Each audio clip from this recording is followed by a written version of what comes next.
Olá, meu nome é Marcos Carvalho Lopes e esse é o podcast Filosofia Pop. Esse é o nosso episódio número 133 e recebemos os filósofos André Henrique Oliveira e Francisco José para uma conversa sobre Raul Seixas. O Filosofia Pop é um podcast que aborda a filosofia como parte da cultura. A cada 15 dias, sempre às segundas-feiras, a gente vai estar aqui para continuar essa conversa com vocês.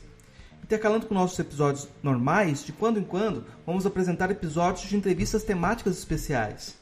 O podcast Filosofia Pop está presente em outros canais da internet. Você pode encontrar os episódios mais textos e informações no site filosofiapop.com.br.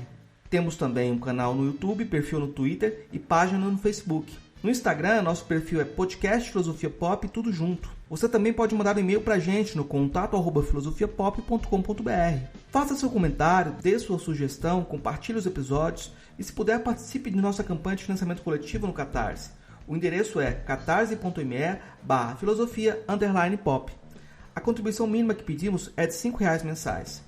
Continue esse diálogo. Vamos então para a nossa conversa com André Henrique Oliveira e Francisco José sobre Raul Seixas.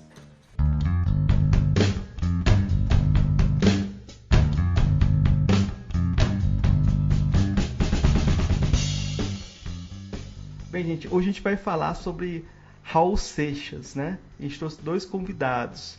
O primeiro que eu vou apresentar para vocês fala diretamente de Crato, Francisco José da Silva. Ele é doutor em filosofia pela Universidade Federal do Ceará. Atualmente é pesquisador e professor adjunto da Universidade Federal do Cariri e coordenador do subprojeto PIB de Filosofia da Universidade Federal do Cariri. Atua principalmente em filosofia intercultural, está trabalhando com filosofia latino-americana, africana, oriental. Há pouco publicou um livro sobre Hegel, dialoga com a filosofia da religião e tem um vasto conhecimento e trajetória como fã de Raul Seixas, né? Então eu vou abrir já perguntando para o Francisco quem foi Raul Seixas. Depois eu apresento o nosso segundo convidado e a gente vai ver a resposta dele para essa mesma pergunta. Primeiramente, agradecer o convite, né, para participar desse momento, né, principalmente logo em seguida, né, a comemoração, a lembrança, né, na verdade, dos 32 anos da passagem transcendental do Raul, né, para outra dimensão. Raul, eu acho que uma das definições que a gente poderia pensar no sentido de definir o Raul Seixas, eu acho que o Raul é uma espécie de caleidoscópio de tudo aquilo, de todas as influências que ele recebeu entre a década de 50, 60 e 70, né, apresentando para nós aí muita coisa do que poderia vir no segundo milênio, né, da história. Então, o Raul é uma espécie de liquidificador cultural, né, e é essa espécie de loucura, né, uma loucura extremamente lúcida que definiria o Raul nesse sentido. Nosso segundo convidado fala direto de Teresina, o André Henrique Mendes Viana de Oliveira. Ele é doutor em filosofia pela Universidade Federal do Ceará, mestre em filosofia pela Universidade Federal do Piauí e é professor de filosofia no Instituto Federal de Educação, Ciência e Tecnologia do Piauí. Ele atua principalmente em pesquisas em teoria do conhecimento, filosofia da mente, mas acaba de publicar um livro chamado Raul Seixas e Filosofia. André, então eu vou perguntar para você quem é Raul Seixas. Olha, quem foi, eu gostaria de ter conhecido pessoalmente, não pude. Eu tinha apenas 1 ano de idade quando ele pegou o disco voador e foi para outra dimensão. Claro que tem a questão pessoal, né, da pessoa que foi Raul Seixas, quem conheceu, enfim. Mas eu, enquanto alguém que cresceu escutando as músicas do Raul, para mim, ele foi e continua sendo uma referência tanto na música quanto no pensamento brasileiro. Na música, eu também tento ser músico, né? Tento tocar, e é uma influência para mim ainda. E no pensamento, eu acho que foi um cara, assim como o professor Francisco falou, que conseguiu fazer uma convergência de muitos raios diferentes, aí, o caleidoscópio mesmo assim na música popular brasileira, embora ele não pertença à linha, como ele deixou bem claro, né?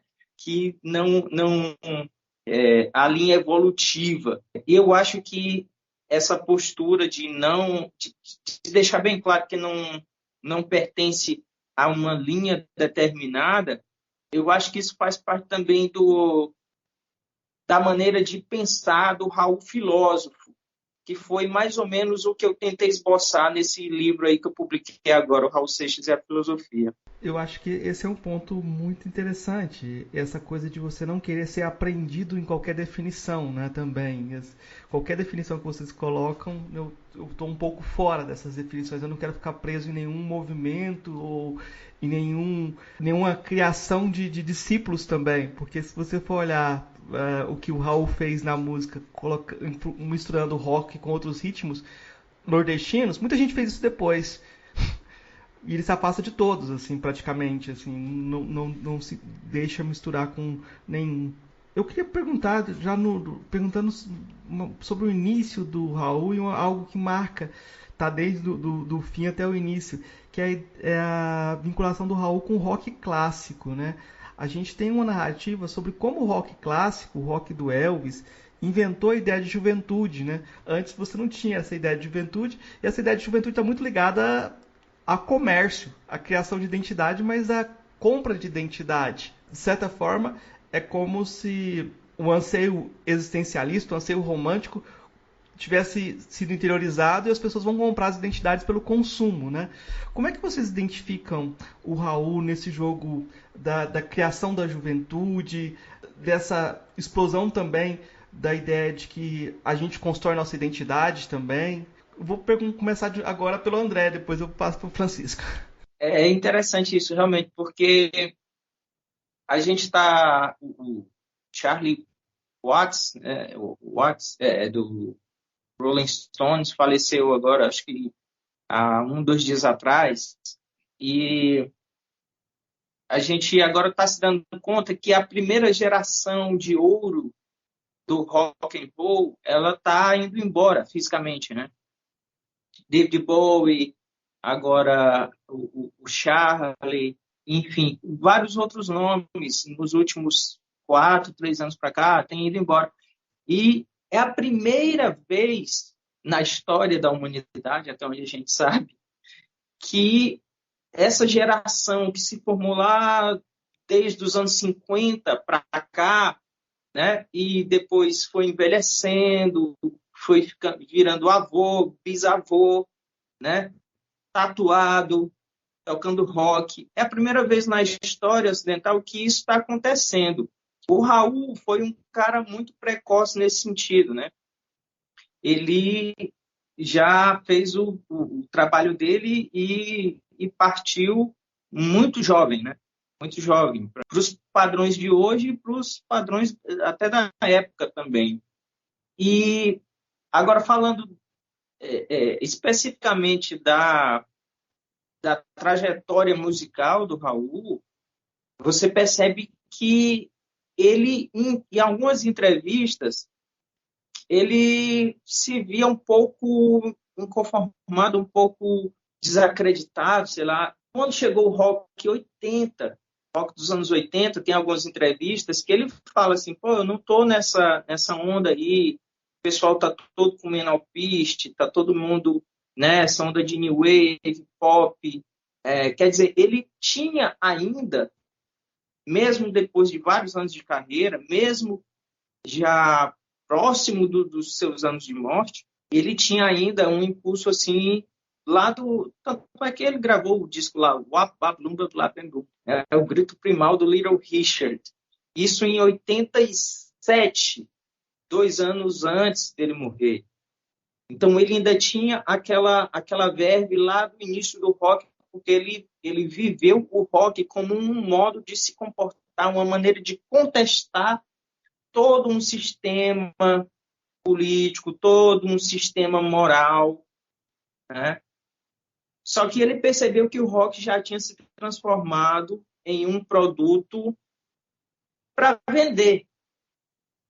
Não há problema em você vender o seu produto. O problema é quando você já faz o seu produto desde a origem para ser algo para vender, que não passa nada além daquilo, além do dado a ser consumido, sabe? E então eu acho que nessa trajetória dele, teve a época em que ele ficou meio afastado, né? E ele sempre foi um cara muito esquivo nessa questão da indústria fonográfica. Ele queria fazer uma coisa, a gravadora queria outra, e não chegava a um consenso, porque ele não queria se adaptar. Então, eu acho que o papel do artista, Raul, nesse sentido, agora num sentido mais filosófico, né? Ele é mais importante até do que o quanto ele vendeu ou não. Porque eu acho que o que repercute depois dos discos gravados é o impacto que isso provoca na consciência coletiva, sabe? Então, vou pegar emprestado aqui uma palavra-chave, né, que é do projeto lá do Rafael Haddock Lobo, né? Pensar o Raul aí como uma encruzilhada filosófica, né? Ou seja, o Raul está nesse torvelinho, pegando emprestado o título de outra referência, né? De uma época que está precisando recriar tudo, né? Você tem, de um lado, os baby boomers, né, dos quais o Raul faz parte, né? Aquele pessoal que vem da Segunda Guerra e tem toda uma tentativa de recriar, de ter um otimismo em relação a tudo que tinha acontecido antes, né, com todas as mazelas, né? Você tem aquela produção do rock como uma espécie de nova juventude, né? Uma inspiração também dos movimentos aí aquarianos, Woodstock, New Age, né? Tudo aquilo que também entrecruza, né, essa ideia de um capitalismo que quer se resgatar depois da guerra e de uma juventude que também quer encontrar um caminho de liberdade, né? E o Raul também tem um pouco dessas ambiguidades, porque a gente sabe que o Raul era um cara muito família, né? Muito ligado à família, muito ligado à sua realidade, né? Onde ele viveu lá em Salvador, mas ao mesmo tempo ele acaba assimilando vários elementos, né? Tanto dessa cultura beatnik, da cultura hippie, né? Ele não está totalmente alinhado com a MPB, né? Aquela de protesto que vem aí na sequência da ditadura militar. Então, o Raul é quase que ele se torna uma referência para uma juventude que está nessa ambiguidade, né? De um lado, uma juventude mais revolucionária, enfrentando o regime, de outro lado, uma juventude que quer paz e amor, né? Que quer se libertar de alguma forma, transcendentalmente ou sexualmente. E aí o Raul acaba deixando um legado, né, para essa juventude e também trazendo as referências do rock, né, e do Elvis, né, do James Dean, né, a juventude transviada, ou seja, toda aquele boom, né, que acontece aí dos 50 em diante, mas que no Raul tem um outro elemento, né, porque o Raul consegue fazer um amálgama com a cultura nordestina, né, com a cultura brasileira, que até então eu acho que nenhum outro cantor, pensador tinha, né, talvez se tocado, né, de elementos que são do baião, da cultura em geral, né? Você pega, por exemplo, Mosca na Sopa, né, e você tem um rock, né, misturado com um ponto, né, de candomblé, se eu não me engano, e o Raul consegue trazer isso de uma maneira, né, com aquela malemolência, aquela malandragem, né? Aquela maneira de trazer temas sérios, mas de uma forma debochada, de uma forma sarcástica. Então, acho que é nesse sentido que o Raul é uma referência de juventude, porque ao mesmo tempo que ele traz coisas sérias para a discussão na música, né? No seu estilo, né? No seu jeito, mas ele também traz esse elemento, né? De ruptura, de quebra, de reviravolta. Então, aí dá uma ideia de uma criação, né? Da criação de uma nova juventude, uma juventude que, ao mesmo tempo que está ligada, mas também, né, tá debochando de tudo isso que está aí e tentando recriar algo novo, né? Aquela velha ideia do Aleister Crowley, né? Faz o que tu queres. Então, essas referências, né, para pensar o Raul são muito importantes, né? E principalmente quando a gente vê a ligação muito forte que ele tem com o pai, né, com a mãe, com a família, ou seja, uma família de classe média alta, né, se eu não me engano, de Salvador, e que acaba, ao mesmo tempo, trazendo à tona coisas que jamais se pensou, né, na cultura brasileira, ou seja, de reunir elementos tão díspares, né? até porque a gente sabe que quando o Raul apresenta, né, aquela versão do rock americano na música brasileira, ele é até um pouco visto assim de lado pelo pessoal da MPB, né? Como é que pode? Esse cara agora está meio americanizado, mas na verdade é uma influência que também é revirada, né? O Raul tinha uma mania de dizer que ele gostava de descolonizar, né, algumas coisas, porque durante muito tempo a gente foi colonizado, né? Por que não descolonizar, pegar alguma coisa, né, dos americanos e tal e revirar, né? Fazer como ele fazia. Então, é nesse sentido que o Raul acaba sendo uma referência de uma juventude em construção, né? Uma juventude que até então no Brasil ainda não se reconhecia. E, Francisco, você acha que isso tem a ver com o existencialismo, que era uma filosofia da moda, era, era um clima cultural existencialista, né? A gente pode falar assim. Você acha que isso tem a ver com como que você vê essa relação dele com o existencialismo? Então, é um existencialismo, digamos, com a pegada abrasileirada, né? Ou seja, um existencialismo que não é aquele da seriedade, né? De uma visão assim mais do absurdo do mundo, né? Ao mesmo tempo tem um pouco disso, mas é um existencialismo bem humorado, sarcástico. Se a gente pega, por exemplo, Ouro de Tolo, né? Você vê o deboche, né?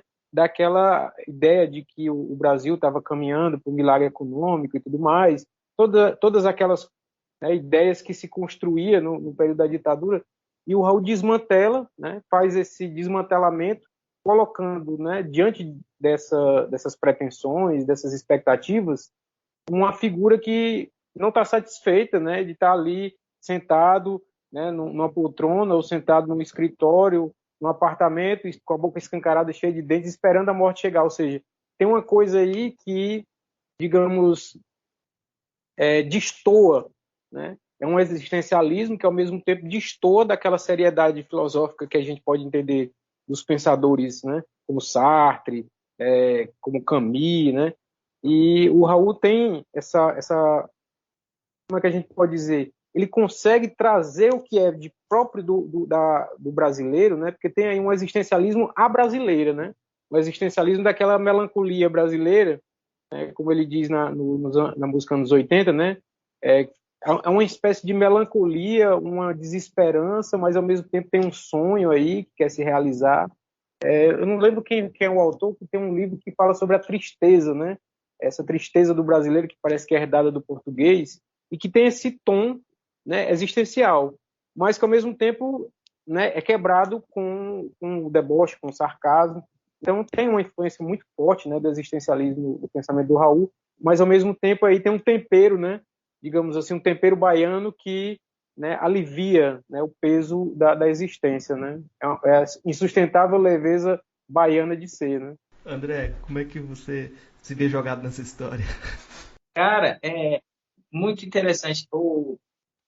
Tem alguns trechos, algumas passagens do livro que eu publiquei agora, em que eu abordo um pouco, assim, rapidamente, né? É um livro bem curto, então eu faço pinceladas assim da história da filosofia com algumas letras e entrevistas do Raul. E tem esse ponto do existencialismo. O Raul tem uma letra que ele fala se eu aconteço aqui, se deve ao fato de eu simplesmente ser. Né? Eu não me pergunto porque eu já sei que a vida não é uma resposta. Isso, para mim, é altamente existencialista no sentido sartriano, né? No sentido camusiano também. Eu não me pergunto, a vida não é a resposta. É o fato de eu fui jogado aqui. E agora? O que eu vou fazer? Né? E aí, ele tem outra letra que é muito, para mim, é muito existencialista, que é no fundo do quintal da escola. Não sei onde eu estou indo, mas sei que eu estou no meu caminho. Enquanto você me critica, eu estou no meu caminho, né? Desde aquele tempo, enquanto o resto da turma se juntava para bater uma bola, eu pulava o muro com o Zezinho no fundo do quintal da escola. Essa música foi, se eu não me engano, foi até regravada pelo Barão Vermelho.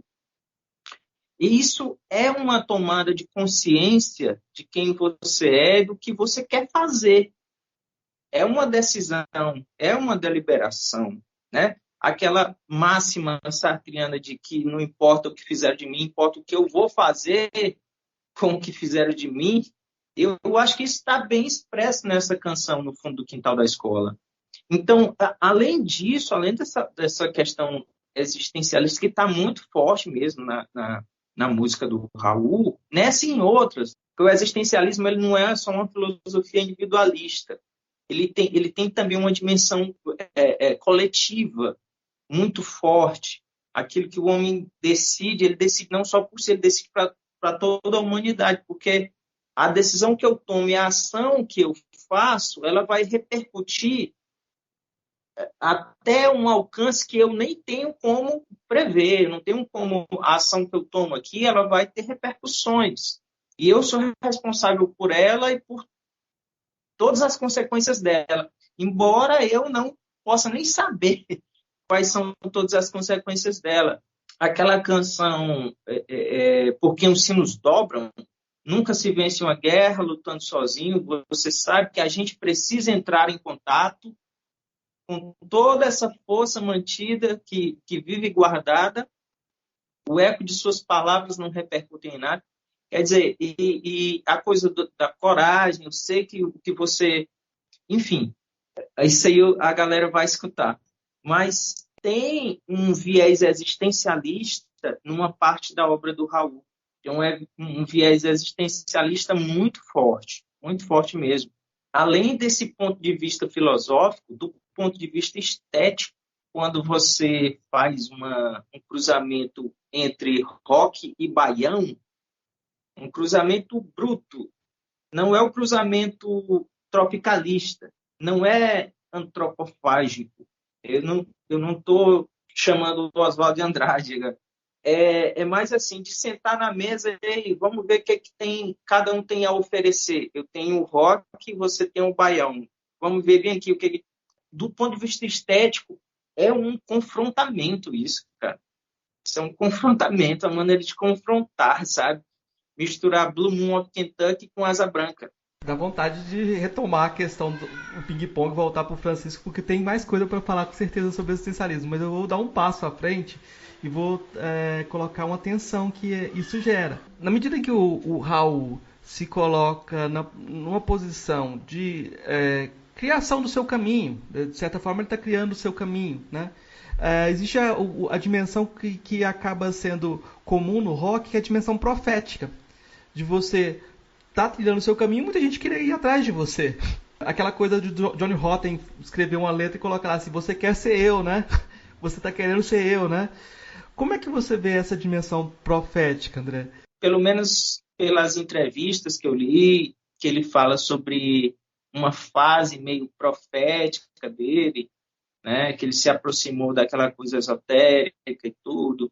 Eu acho que aquilo ali fez parte da formação dele. É bom a gente lembrar que o Raul, além de ter morrido jovem, a carreira dele foi curta e ele também era um jovem, né, cara? Durante todo esse processo de formação, eu acho que essa parte aí foi uma parte importante dele, a capa do Gita, né? Como se ele estivesse anunciando alguma verdade, alguma coisa assim. E aí depois o pessoal estava batendo na porta dele, dizendo qual é a verdade. Aí ele disse, eita, agora eu me meti num aqui, né? Eu acho que isso fez parte da formação, mas depois ele se afastou. Agora, essa coisa de fazer músicas, a canção, o cantor popular, o astro pop, não precisa nem ter a profundidade filosófica que o Raul Seixas teve, porque a galera já procura, já vai atrás, assim, como se fosse... E isso leva a consequências trágicas, né? De John Lennon, né? O que aconteceu?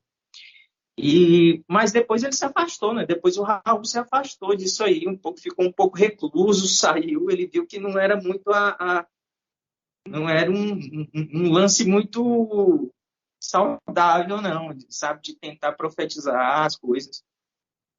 Eu acho que foi só um momento. Eu penso que foi só um momento, sabe, dele, assim. Depois ele se afastou disso aí. Francisco, como é que você vê essa relação do Raul com a dimensão profética? O Raul, ele tinha esse medo, né, por conta do John Lennon, ele até falava sobre isso, né, porque realmente ele é como se ele tivesse no primeiro momento ele acreditado, né? Só que logo depois, né, mais adiante vem o Messias indeciso, né? Vem aquela coisa que parece que o Raul caiu a ficha, né? Então, que é do Metrolinha 743, né? Já mais para adiante, aí parece que ele percebeu que realmente as pessoas estavam entendendo, não estavam entendendo bem qual era a mensagem que estava sendo, né, lançada. E eu acho que de certo modo ele dá essa recuada, né? Como o André falou, porque se você observa a influência muito forte, né, tanto do Gita, né, do Evangelho de Gita, né, ali do Bhagavad Gita, quanto do pensamento do Crowley, jogam justamente essa batata quente na mão do indivíduo, porque não é à toa que quando o Raul coloca na música Gita, ele coloca eu sou, né, como aquela voz do absoluto falando, é cada um que canta a música, ele mesmo né? Então ele está dizendo eu sou, né? O pedreiro está dizendo eu sou, né? O cara ali da pipoca está dizendo eu sou, o engenheiro está dizendo eu sou, por quê? Porque eles estão assumindo aquela identidade que o Raul colocou de uma forma, sintetizou de uma forma incrível, né, na música Gita, de dizer que nós somos inteiramente responsáveis, né, por tudo isso que nós construímos. E, ao mesmo tempo, tem aquela coisa do nietzschianismo, né, que o Raul sempre falava, que o Raul tinha lido Nietzsche recentemente, né, o Anticristo, na época, ele dizia essa coisa de quem quiser me seguir, afaste-se de mim, né? Siga o seu caminho. Então, essa ideia do siga o seu caminho aponta para esse existencialismo, digamos assim, um tanto egoísta, né? Do Aleister Crowley, né? De jogar essa ideia de que faz o que tu queres, né? Ou seja, você constrói, né, aquilo que você realmente quer ser. Não precisa de se submeter a nenhuma referência externa. Só que isso pegou um tanto, né? E aí a presença do Paulo Coelho ao lado do Raul dava aquela aura, né, de misticismo, aquela aura esotérica, que ao mesmo tempo havia ali um conflito entre os dois, né, um conflito de vaidades. E o Raul depois ele acaba, né, mudando de rota, né? Então quando a gente pega Messias indeciso, né, ele diz, aquele Messias que ao mesmo tempo não queria, né, não queria ser esse Salvador, mas acabou encontrando o seu caminho e diz cada um deve fazer a mesma coisa. Então é esse dilema, né, que permanece. Né? Você olha, por exemplo, a capa de alguns LPs, tem essa coisa realmente, né, meio profeta, né, um profeta maluco, o cara que nasceu há 10 mil anos atrás, que está dizendo o que é que sabe, né, tem uma experiência histórica, né, de tudo, e ao mesmo tempo, né, nas profecias, vai dizer que está em qualquer profecia que o mundo se acaba um dia. Qual mundo, né? Se tem um novo éon aí para chegar, que mundo é esse que está acabando? Então, essa pegada, né, do Raul foi muito mal compreendida e eu acho que ele realmente depois foi, digamos assim, refazendo, né, o caminho para dizer eu sou um Messias, mas um Messias meio indeciso, e você também é, né? Então, seria nessa linha, né, de um profetismo que não aponta para si, né, aponta para o outro. No livro, né, que dá origem a Messias Indeciso, que é Ilusões, né, do Richard Bach, ele vai justamente nessa linha, né? Um cara que o Messias é um cara comum, né? Um piloto de avião que está ali dando a mensagem, mas é uma mensagem para os indivíduos, ou seja, é a mensagem do eu sou egoísta, né? Não do vamos resolver aqui como coletivo, né? Que muitas vezes acaba surgindo, né? Essa incompreensão. A gente lembra do John Lennon lá dizendo que nós somos mais famosos que Jesus Cristo, né? Foi que gerou, né? No final. Inclusive, assim, eu penso que aquela música Cowboy Fora da Lei, talvez tenha sido o último grande sucesso do Raul, ela pega essa veia também olha, eu não quero ser herói, não, né? Eu não quero, inclusive, não quero ser nem prefeito. Pode ser que eu seja eleito e alguém vai querer me assassinar. Quer dizer, eu não quero entrar nessa onda aí de ser o salvador de ninguém, né? Embora ele tenha flertado com isso lá atrás, mas depois eu acho que o Raul se afastou dessa tendência aí de tentar de tentar aportar alguma coisa profética, assim, sabe? Aí vem uma questão que é importante, porque a gente está falando assim, ele tinha isso, depois ele se afastou. Ele tinha isso, depois ele se afastou. Só que a gente pega o Raul, ele é tudo isso. Ele é essa dimensão profética também. E a gente pode pensar até que ponto que ele perde potência quando ele se afasta também desse tipo de discurso, né? Que é uma coisa que o Raul começa a se repetir também, de certa forma, ou vê que o discurso dele está se repetindo, ele percebe isso também. E quando ele começa a falar dele mesmo e fazendo até uma autocrítica muitas vezes. Nesse sentido, da construção da trajetória dele, eu acho que é interessante pensar nisso na relação que ele teve com o Paulo Coelho. Eu vou perguntar para o Francisco primeiro, como é que foi a relação do Raul com o Paulo Coelho, como é que ela marca a trajetória dele, como é que a gente pode fazer diferença, essa tensão que você falou, como é que a gente localiza isso? Cara, esse é um ponto polêmico, né? Porque tem várias, né, várias leituras a respeito disso, né? Tem uma leitura que aproxima até daquela relação John Lennon e Paul McCartney, né? São duas figuras que têm uma genialidade, né? Cada um à sua maneira, que também tem as suas vaidades, né? Então, o Paulo Coelho, em certos momentos, diz: eu queria ter feito aquela música, né? E o Raul também, todo mundo conhece, assim, a figura do Raul como um cara extremamente generoso, ou seja, o cara que, às vezes, a inspiração da música, né, era o outro lá e ele vai e coloca como parceiro da música, né? Ele tinha esse caráter generoso, né? E é um problema, porque isso acaba criando esse vínculo, né? Paulo Coelho e Raul Seixas como se fosse a única parceria, a única dupla que realmente vingou, né? Mas é claro que tinha o Cláudio Roberto, né? Tinha a própria Kika, né? Em alguns momentos, como, não sei se influência, inspiração, mas ela também dava ali os seus pitacos, né? As suas referências para construir a música. Mas assim, eu acho que a genialidade do Raul era uma genialidade que se bastava, mas ao mesmo tempo que precisava fazer esse vínculo, né? Trazer, né, essa figura do outro para explorar o máximo de si mesmo, né? Então, alguns acham que o Paulo Coelho não seria, né, digamos assim, uma figura de grande referência na formação do Raul, mas foi aquela figura, aquele tipo irmãos inimigos, né? Ou aquela figura que você precisa do seu lado para ver a sua sombra, né? Alguns dizem que o próprio Paulo Coelho diz, né, que levou o Raul para aquele mundo sombrio, né, o mundo ali do esoterismo. O Raul foi atraído pela questão da ufologia, né, quando ele viu aquela revista lá que o Paulo Coelho, né, elaborava. E de outro lado, você vê também o Paulo Coelho um tanto, como alguns dizem, né, um tanto fechado sobre si, né, um tanto vaidoso. E assim, é uma relação extremamente conflituosa, né? Eles parecem ser grandes amigos, mas ali tem também um pouco de polêmica, né? Muita polêmica. E, enfim, é uma seara que é até difícil a gente desenvolver muito, né? Porque a gente não sabe dos meandros, né? Dessa relação. A gente sabe que é uma relação também de amor e ódio, né? Em certos momentos. Eu acredito que o Raul, né? Ele teve a vantagem, né, de com o Paulo Coelho conseguir produzir talvez as mais importantes músicas, né, aquelas que tiveram um destaque maior. Acho que foi o momento também, né, não só a parceria, mas o momento também que possibilitou tudo isso. Mas é difícil falar sobre essa relação. André, como é que você vê essa relação?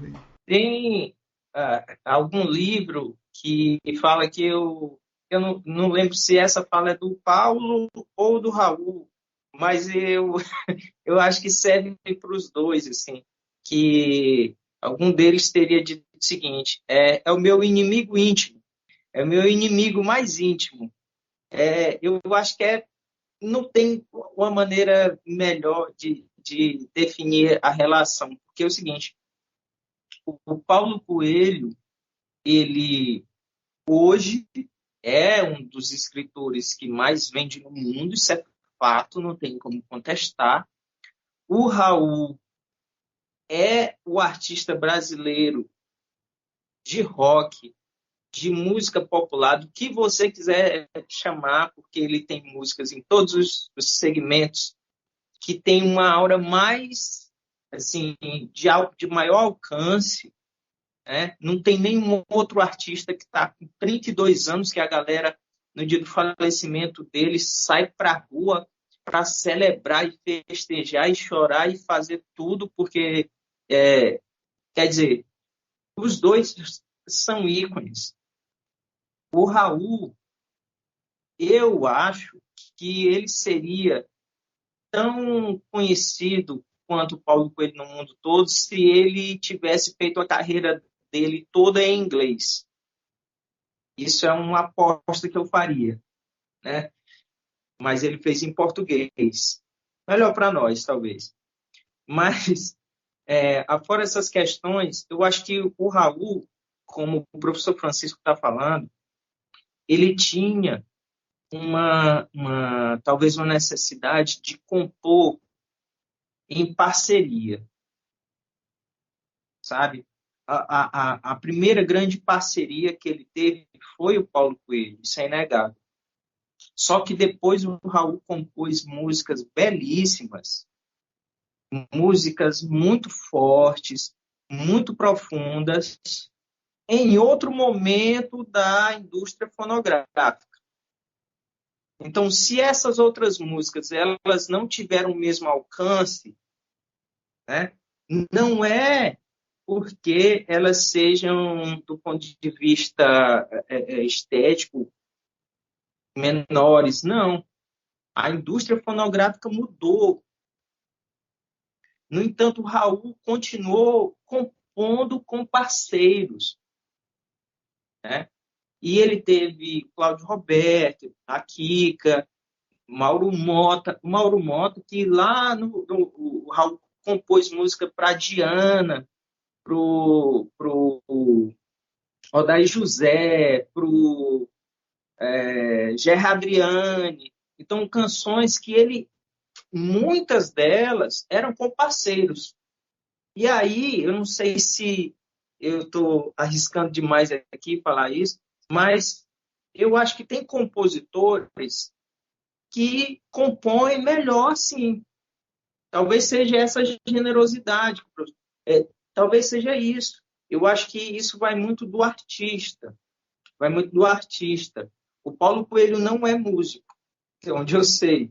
Então, se o Raul compunha com ele, era para sugar vampiricamente, no bom sentido, alguma coisa que ia fazer a canção crescer.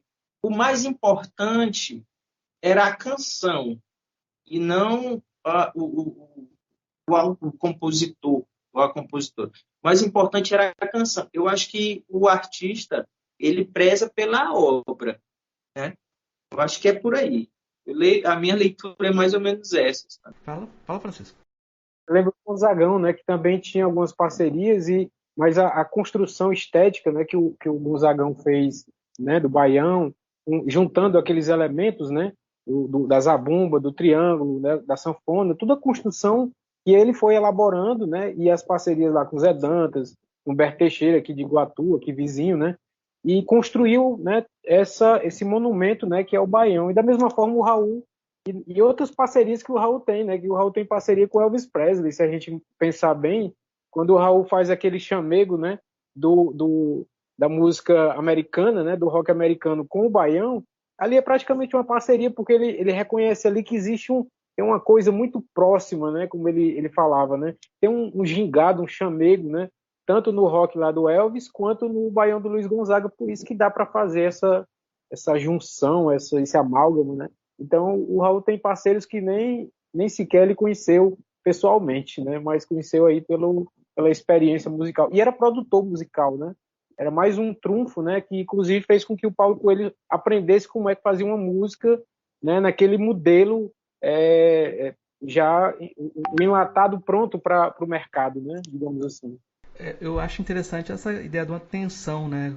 Que os dois destacaram, a ideia de um inimigo íntimo, o amigo íntimo que está próximo e está tensionando, porque muitas vezes a gente fala que a filosofia é feita entre amigos, entre aspas. Você tem que ter pessoas que tenham a capacidade de você dialogar. A gente precisa de um contexto de conversação mínimo, e talvez no ambiente brasileiro a gente não tenha muito disso, né?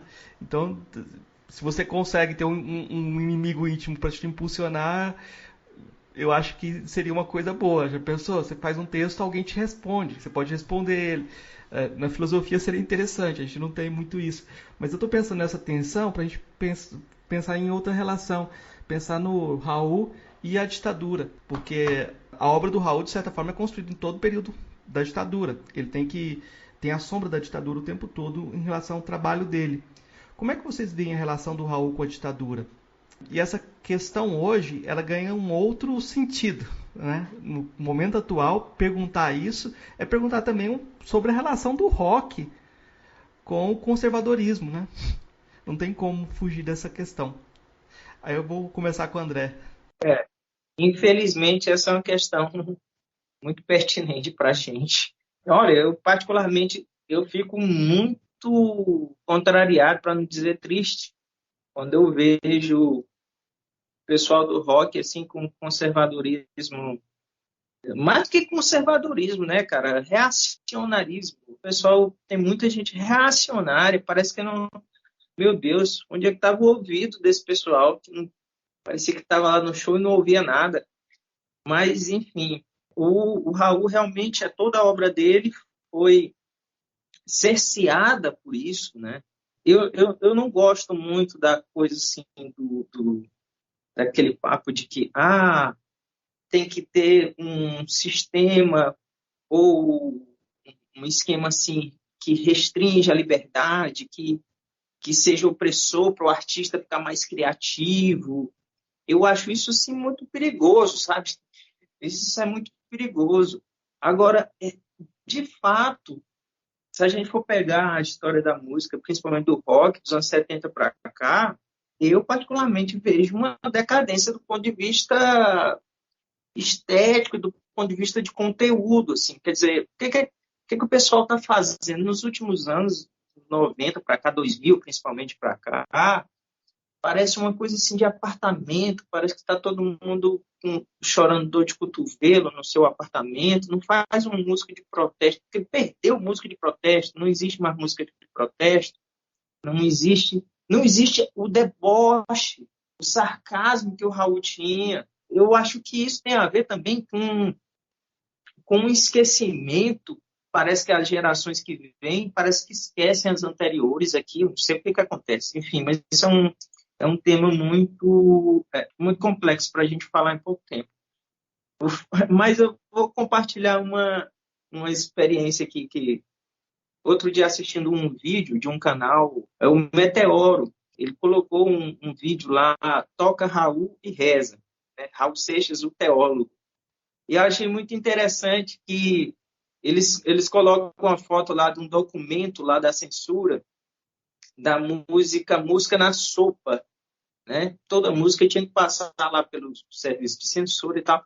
E aí tinha um relatório e o cara dizia assim, apesar do mau gosto do compositor, não sei o que, mas dizia que a música não tinha problema nenhum, a música não tinha nenhuma mensagem, não tinha nada, né? Foi sua música que pousou na sua sopa, foi sua música que pousou para lhe abusar, não adianta me detetizar por nenhum detetive.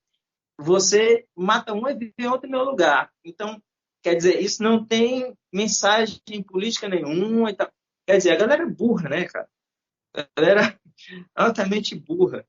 E o Raul, desde o primeiro disco, que sai do primeiro disco solo dele, até o último, até o Panela do Diabo, que é o último disco, ele estava o tempo todo criticando o regime, sabe? Todos os discos tinham alguma música, no mínimo, que criticava o regime. Só que passava. Algumas eram detidas, tipo o Check-up, que ele falava dos remédios que ele tomava. Tipo o Rock das Aranhas, que falava de uma relação lésbica. Para você ver como eu acho que a gente tem que prezar muito pela inteligência. Por isso que eu fiquei muito feliz em ser convidado para o podcast aqui, porque eu acho que a inteligência é algo que nenhum sistema político pode roubar da gente. E eu espero que esse momento aqui sombrio passe logo. Eu não sei nem mais o que falar. Por favor, me ajude. Francisco, ajuda o rapaz. legal porque essa burrice dos ditadores, dos autoritários, ela é milenar, né? E parece que não vai acabar, não, ela só se supera, né? Cada momento a gente vê essa burrice se tornando cada vez mais arrogante, inclusive, né? É uma burrice audaciosa. Lembrando aqui, falou em ditadura, eu lembrei do livro do amigo Paulo dos Santos. Ele escreveu o livro A Mosca na Sopa da Ditadura Militar, Censura, Tortura e Exílio, que foi justamente 73 e 74, né? 73, o ano que eu nasci, né? E depois, quando o Raul faz sucesso, manda buscar, né, o Raul de volta para dizer, agora você, né, é um patrimônio nacional, né, por causa de Guita e tudo mais. O interessante é que o Raul, né, nessa lida com a ditadura, o Raul era o tipo do cara que corroía por dentro, né? As músicas eram corrosivas, mas ele não precisava fazer militância, né, política no sentido partidário ou de movimentos para causar esse efeito, né? É quase que como se fosse um outsider, né? Você tinha os movimentos ali organizados, os músicos e tal, que faziam aquele enfrentamento, claro, que é extremamente, foi fundamental nesse momento, né, de confronto, de resistência, né, como Caetano, Chico, etc.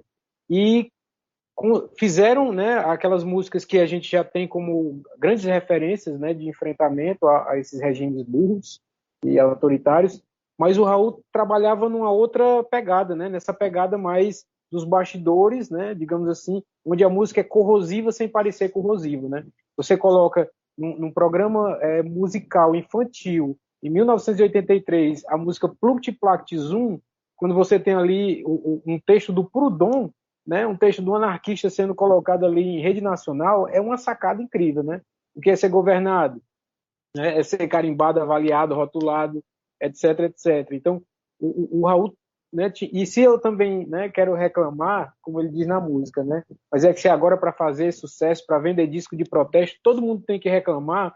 Então, é nessa veia sarcástica, cômica, né, e até, parece, descompromissada, é que o Raul conseguia, né, fazer verdadeiras epopeias, né, críticas em relação ao regime, né? Basta lembrar do Abre-te Sésamo, né? Ou seja, a abertura, né, aquela história do Abre-te Sésamo, que parecia que seria uma promessa, né, de melhora, mas a gente vê que, e ainda o saudosismo, né? Hoje, se a gente fosse pensar, o Raul, como é que o Raul estaria fazendo música hoje, né? Da mesma forma, né? Conduzindo a sua crítica, a sua denúncia, de uma forma que às vezes era menos suspeita, né? Embora fosse a mais descarada possível, né? Porque os caras são realmente muito burros, né? Porque uma crítica que sai descaradamente, destrói, né? De uma forma risível, né? Porque o riso, vocês sabem, né? O riso tem esse poder, embora muitos falem que a comédia é um tanto reacionária, mas o riso também desestabiliza, né? Não é à toa que a ideia lá dos deuses, né, da Grécia, eles vão acabar sendo desacreditados no período que a comédia está no auge, né? É quando, até o Hegel diz que é quando o grande Pan, né, cessa, né? É quando a comédia está no auge. E o que a gente vê no rock atual é eu acho que não sei se é uma timidez ou se é uma falta de autoestima, né? Em que o pessoal do rock parece que se entregou aí para esse bom vivant, né? Que é curtir aí o que o capitalismo está oferecendo, né? Todas essas benesses para quem já está lá no topo do sucesso e dá de costas, né? E para quem está ainda enfrentando ali nas periferias, que está enfrentando, né, tudo. Aí quem é que vai ocupar esse espaço não vai ser tanto o rock, mas vai ser o rap, o funk, né, que vão trazer uma pegada aí mais de confronto mesmo, né, inclusive moral. Só para finalizar essa fala, é lembrar que o Raul, em alguns momentos, era censurado porque a música tinha uma censura política, em outros momentos era censura moral, e até ele brinca com isso, né? Quer dizer, Aranha pode ou não pode, né? E aluga-se pode ou não pode. Então, tinha momentos que a questão era sexual ou moral, tinha outros momentos que era política. E hoje a gente vê, né, que também volta a essa visão reacionária e conservadora, principalmente do âmbito da sexualidade, né? Na política parece que nem tanto, porque os caras realmente fazem uma antipolítica, né, no final das contas. Eu acho que tem um aspecto interessante que talvez esteja relacionado com essa ideia de riso, que é como o Raul resiste a ser épico. aquela coisa que o Tom Zé fala, essa mania do compositor brasileiro de ser tão sério, de falar tão sério, de querer ser... Então toda a ideia de MPB tem uma ideia de construir o Brasil, a ideia de brasilidade, e o Raul, de certa forma, ele tá sempre se esquivando disso e mostrando que esse projeto não vai dar certo. Quem tá nessa tá numa furada, inclusive, né? Porque que essa terra tá para vender, ou no último disco, que ele fala que no final das contas os militares estão voltando e os bandidos vão se casar com... beijar os mocinhos e a coisa vai continuar. É como se a utopia da democracia, da democratização, nunca fez a cabeça do Raul também, do sistema político, parece, né? Como é que vocês veem essa relação dele em termos políticos gerais? Ele pode ser visto como um anarquista, individualista? Em que prateleira é possível colocar o Raul? O Raul não cabe na prateleira, Francisco? É uma questão, né, bem difícil, mas eu diria que o Raul é um anarco-espiritualista desbravador de outras propostas, né, políticas. Porque, assim, não sei se essa definição tem alguma coisa a ver, mas se você pega, né, eu acho que dialoga muito na obra do Raul essa coisa do anarquismo, né, dessa descrença, esse desinteresse pela política tradicional, né, que a gente já conhece, né, que ainda permanece, embora, né, com o pensamento do Crowley, né, aquela ideia lá do faz o que tu queres, da vontade, né, da liberdade, que o Crowley dizia que vinha para acabar com as religiões da escravidão e instaurar uma religião da liberdade. E, ao mesmo tempo, com aquilo que está na proposta do Gita, né, que o Raul também tem uma influência muito forte do Bhagavad Gita nesse sentido, que esses três elementos eles acabam conversando, embora sejam de referências, né, completamente distintas, né? Você tem um anarquismo aí que traz lá desde do Stirner, né, do Max Stirner, aquela ideia do eu, né, de um sujeito que está aí numa condição, não é um eu nietzschiano, mas é um eu que se constrói a si mesmo, que sabe da sua vontade e quer, e a sua vontade é lei, né? Do outro lado você tem um Crowley que aponta para faz o que tu queres, né? Faz o que tu queres há de ser tudo da lei, ou seja, de uma positivação da vontade do indivíduo. É um individualismo, mas, né, ao mesmo tempo é um individualismo que reconhece que o outro também tem vontade e o outro também tem direito a ser livre, né? Não é um individualismo atômico, né, como aquele que o Hobbes pensava, né? Cada um é livre na medida em que não se choca com a liberdade do outro. Aqui não, aqui tem uma ideia de positivo, né? De construir algo com a sua liberdade, de criar, de pintar, de compor, né? Como diz lá na lei. E esse elemento do Gita, né? Que eu também vejo uma convergência incrível, né? Principalmente quando na música que refere, né, ao livro, a ideia do eu sou, né? Ou seja, esse eu absoluto aí é o próprio indivíduo que está assumindo essa condição do eu. Se ele quer enfrentar os exércitos que estão em conflito, né, que nem o Arjuna, né, o Krishna e o Arjuna, está diante do exército que são parentes, ele vai dizer, ó, não importa o que vai acontecer, aí vão morrer parentes e tudo mais, mas você tem que assumir o seu karma, né? Qual é o seu karma? É justamente trazer à tona, né, essa vontade que precisa se efetivar, né? E aí que está a grande sacada. Então eu vejo o Raul atravessar as três influências bem fortes, né, do pensamento do Gita, do anarquismo, né, do Stirner, do anarquismo lá no tradicional, né, e do pensamento do Crowley. E tirar disso daí uma coisa diferente, né, uma coisa aí que era aquela cidade das estrelas, onde você tinha o anti-advogado, o anti-empresário, né, ou seja, é uma outra construção social aí que está para a gente entender, né? Eu chamo até de anarquismo individualista, com essa veia espiritualista muito forte, né?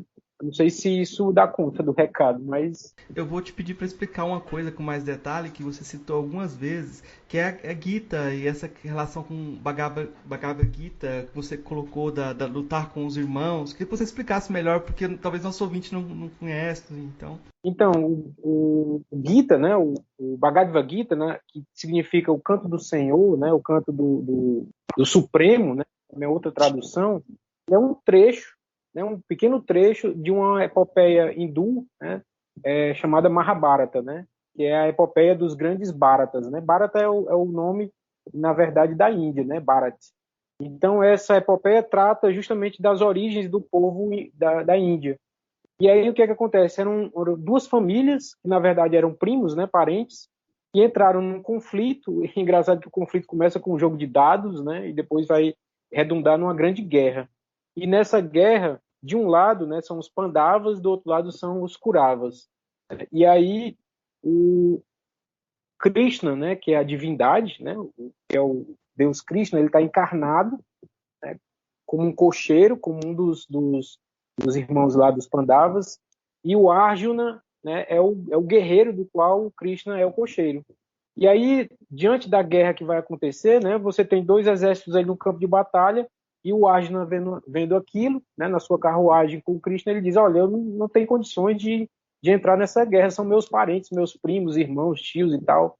E aí o Krishna começa a conversar com ele e vai transmitindo para ele, né, todo aquele pensamento, né, que ele chama de yoga, né, o yug, né, que vem da palavra yug, quer dizer integração, união.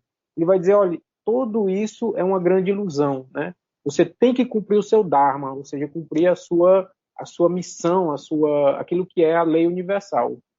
E não importa, né, o que vai acontecer, você tem que agir, né? O dharma, assumir o karma é realizar o dharma. Então, essa conversa entre Krishna e o Arjuna, né, se transforma no Bhagavad Gita, ou seja, uma grande revelação do Deus Krishna para dizer, olha, no final, o absoluto está presente em todas as coisas. Eu sou, né, cada um desses elementos aí que está em jogo, universo e tal. E aí, quando o Raul pega essa música, né, pega esse canto, né, e transforma numa música, ele acaba fazendo cada um que canta assumindo essa condição de eu, né, o eu maiúsculo, né, eu também sou, né, eu sou isso aí. Então você se reconhece nesse compromisso de se realizar. E digamos que o grande projeto aí é de realização do indivíduo, né, autorrealização, nessa forma aí que vai aparecer. E aí o Crowley, né, vem só para, digamos, coroar tudo isso que o Raul já tinha como referência, né? André, como é que você vê essa dimensão do Raul de não ser épico? Como é que você vê ele politicamente? Politicamente, eu acho que se a gente for tentar classificar assim, de forma mais tradicional, digamos, talvez a gente possa classificar como um anarquista. Só que, mesmo ainda classificando como anarquista, eu acho que tem alguns detalhes, alguns meandros aí que fica difícil, porque o Raul, como artista, e aí, assim, vou puxar um pouquinho aqui para a filosofia nietzschiana. Eu acho que o artista é um tipo, em termos de caráter, digamos assim, que, por ser artista, ele não pode simplesmente se submeter a um padrão. Ele tem que ser egoísta, em certo sentido. Não no sentido do egoísmo, não digo nem cristão, mas do moralismo cristão decaído, digamos assim. Todo egoísmo é ruim, é mal. Não é nesse sentido. O indivíduo, o sujeito, ele pode se afirmar sem que essa afirmação do eu, do indivíduo, ela implique necessariamente na negação do outro. Né? Tem canções assim que eu acho que ele dá chave para isso. Querer o meu não é roubar o seu, pois o que eu quero é só função de eu. Inclusive, se eu não me engano, essa canção Eu Sou Egoísta, né? Tem uma música também, né? Que é Eu Sou Egoísta. Eu acho que o Raul, politicamente, ele se aproxima um pouco daquela pretensão nietzschiana do indivíduo que se supera a si mesmo e ajuda a criar uma nova coletividade, mesmo que não se submeta a qualquer ismo, comunismo, socialismo, qualquer ismo que seja. Não se submete a esse tipo de ismo, não faz parte da moral do rebanho. Claro, do ponto de vista real, vamos dizer assim, é muito complicado você pensar uma sociedade de além dos homens, de super-homens. É muito complicado você pensar uma sociedade assim. Nesse sentido, é altamente utópico, talvez a maior das utopias. Mas eu acho que, como artista, se não houver a liberdade de criar dessa forma, nem que seja como artista, aí não dá. Aí você vai vender o seu material para né, para Globoplay, para alguma dessas plataformas aí. Porque se, se não for assim, o artista filósofo, o filósofo artista, o Platão falava do rei filósofo, né? Eu acho que o Raul era mais no sentido do artista filósofo, ou do filósofo artista, não do rei filósofo. Não quero governar ninguém, não quero governar ninguém, mas quero fazer a minha criação, quero criar que isso possa oferecer algo de construtivo, né, para a coletividade. Eu acho que tem uma questão que é importante fazer e que ela é incontornável também. Parece que quando o Gerry Adriani esteve na Bahia, ele tinha uma banda que ia acompanhar ele, que não pôde acompanhá-lo num show que ele ia fazer, porque na banda havia negros. E o clube em que ele ia tocar não aceitava negros. E aí o Raul substituiu a banda do Raul substituiu, e aí o Raul teve contato com o Gerry Adriani, e aí foi importante isso para a carreira dele. E aí você vê a questão racial. Como que a questão racial, nesse caso, a gente pode colocar em termos de hegemonia branca, supremacia branca ou branquitude, né, acaba influenciando mesmo quando a pessoa não está diretamente envolvida. É bom, a gente tem que fazer essa pergunta sobre como o Raul enfrentava as questões raciais, como ele enfrentava as questões de gênero, né? E nessa questão racial e de etnicidade, também tem essa identidade nordestina, que eu acho que é um ponto que a gente pode pensar também, né? Eu vou colocar essa questão primeiro para o André e depois para o Francisco. Tem, do ponto de vista da questão de gênero, tem um pessoal que diz assim, mas o Raul é meio homofóbico. Eu, particularmente, não sei, não arriscaria dizer algo assim, porque ultimamente não tenho. Li alguns livros sobre Raul, mas nenhum deles citava essa questão. E, ultimamente, para escrever o livro que eu escrevi, eu não procurei me prender muito ao CPF, sabe? Da pessoa física do Raul. Eu me liguei mais no que ele disse nas letras, nas canções, nas entrevistas. No entanto, tem uma coisa interessante. O lançamento do livro, a gente fez agora aqui em Teresina,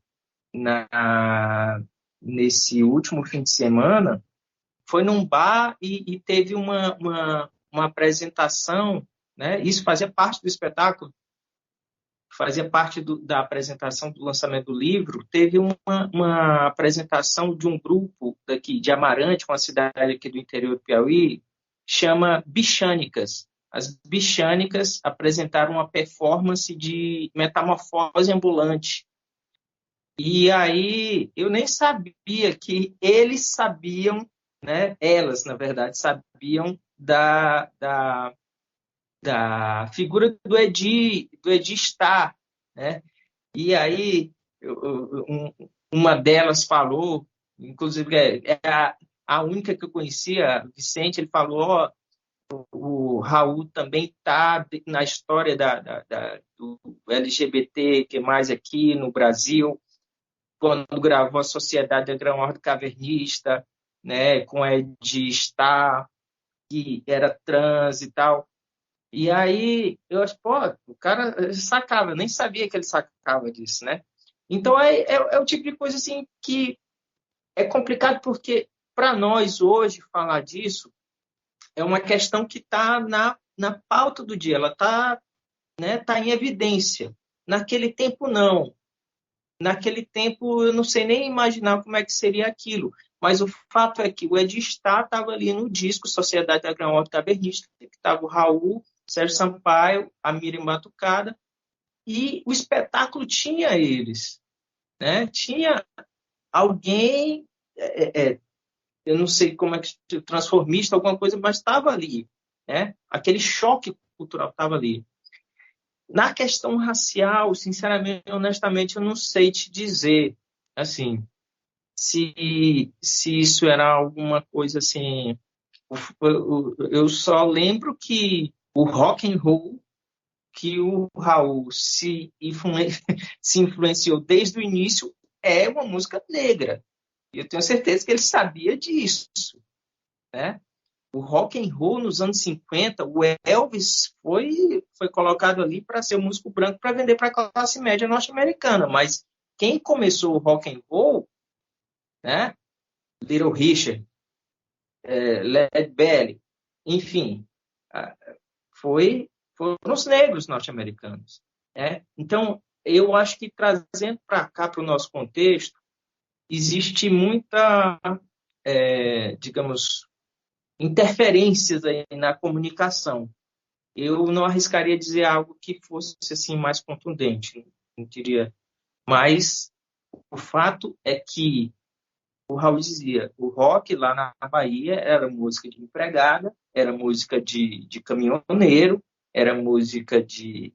Quem é que assumia essas funções, essas profissões na sociedade? Era o pessoal negro. Então, eu acho que é muito complicado tratar dessas questões de uma forma assim muito taxativa. Eu acho que só um elemento que faltou, que você comentar, que é a questão da posição dele como nordestino, né? Porque, de certa forma, ele se apropriar do rock com sotaque, eu acho que tem uma marca aí que é muito importante também, né? Quando a gente pensa em xenofobia também, ele ataca isso diretamente, né? Com certeza. Olha, eu vou até citar o nome aqui de um colega aqui de Teresina, que é o professor Wilson Serain, professor de física. Ele tem um projeto muito grande assim, de valorização da cultura nordestina, do Luiz Gonzaga, principalmente. Ele é, aqui, pelo menos na região, é o cara que mais tem coisa assim, do Luiz Gonzaga. Tem uma palestra que eu vi uma vez ele falando assim, vamos lá, vamos tirar vamos pensar aqui, vamos tirar do Nordeste, aliás, vamos tirar do Brasil a literatura que veio do Nordeste. Aí ele começa, Augusto dos Anjos, Jorge Amado, né? Aí Ariano Suassuna. Ele vai citando, vocês vão pensar o tanto de nome que vão tirar aí da literatura. Aí vamos pensar na música. Tira Raul Seixas, tira Zé Ramalho, tira o Seu Valença. E aí aí tira da religiosidade. Quer dizer, se você tirar do Brasil os nomes da literatura, da música, da religiosidade, da cultura de forma geral, olha, eu não vou nem dizer que vai fazer tanta... não vai fazer nem falta, mas vai ficar um buraco, entendeu? Porque... E realmente o Raul, eu acho que ele fez uma coisa que, para mim, é uma das mais fenomenais, que é o seguinte, é mostrar que a cultura nordestina, Luiz Gonzaga, que era um dos grandes mestres dele, a cultura nordestina, ela tem algo que transcende a coisa telúrica aqui, não é geográfica, não é só geográfica. Quando ele compara, olha, a malícia do Elvis e a malícia do Luiz Gonzaga é algo que transcende a geografia, cara. E aí ele cruza Blue Moon com Asa Branca, né? E faz uma versão, um country lindíssimo, belíssimo de Asa Branca em inglês. Quer dizer, eu acho que isso aí é um pensador. Só um pensador, no sentido mais forte do termo, poderia fazer isso aí, sabe? Francisco, a batata agora está na sua mão. Bem, é um pacote, né, de questões bem, bem interessantes, né, bem urgentes, né? Se a gente pega na perspectiva do Raul como pessoa, né, no contexto, né, é de família classe média, né? Uma condição, né? Família, pessoas brancas, né? E tudo mais. Se a gente pega nessa perspectiva, né? O Raul está dentro desse contexto, né? Na Bahia, embora esteja na Bahia, mas a gente sabe que, de certo modo, a Bahia a branquitude ainda, né? Predomina muito ferozmente, né? Com todo os elementos da negritude que a gente conhece pela música, né? Pela ginga, pelo o candomblé e vários aspectos da cultura, mas a gente sabe que nas estruturas de poder, de representação, né, é a branquitude que predomina. Mas, ao mesmo tempo que há essa perspectiva, né, o Raul acaba, digamos, trazendo à tona os elementos que ficaram, né, marginalizados a partir da sua música, né? Ficaram marginalizados na sociedade, mas a partir da música do Raul, a gente vê à tona, como o André falou, né, a questão do rock, né? O rock como música negra, o soul, né, o jazz, o blues, estão presentes também na música do Raul.